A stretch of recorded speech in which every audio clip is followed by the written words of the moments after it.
Question the member from Thornhill. Mr. Speaker, my question is for the Deputy Premier. Mr. Speaker, in the recent budget, the McGuinty government crowed about $5 billion in unexpected revenue. Unexpected revenue, Mr. Speaker.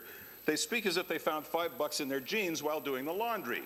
We're talking about $5 billion here.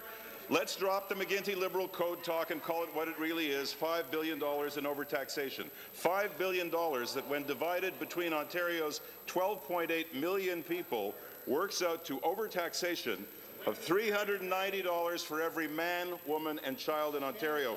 Mr. Speaker, is the Deputy Premier prepared today to call upon the Auditor General to thoroughly investigate the government's accounting practices to ensure in the future that the wallets of the people of Ontario are not hit with any more supposed surprises?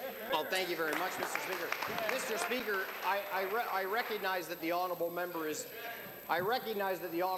is new, but it's like someone here, a member in the front row perhaps, might explain to him that that is the function of the Auditor General. In fact, we get a lot of advice and direction about the way that the government must account for resources, which was describing part of the questioning last week. But what's really surprising, Mr. Speaker, is at the beginning of question period today, the irony was that the Tories, the Conservatives were complaining about not being part of announcements, and now we have a member standing up and saying there shouldn't have been any in the first place. And this is what we're seeing. This is what we're seeing on a regular basis, Mr. Speaker. On the one hand, they stand up in coherence, Mr. Speaker. On the one hand, they stand up and they ask for substantial tax reduction.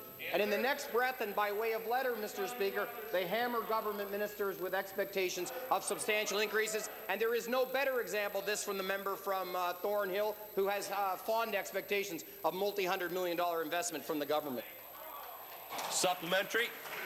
The government talks about this money as if it's theirs. It's not theirs. It belongs to the people of Ontario. And the people of Ontario deserve to know how each and every one of them was hit with an extra $390 in taxes by the inept accounting of this government. Mr. Speaker, the people of Ontario could have put this money towards their retirement or education funds, or perhaps towards some household repairs, or maybe it could have bought a child's first bike or some hockey equipment. This $5 billion in overtaxation is further evidence that the $2.8 billion health tax has never been required.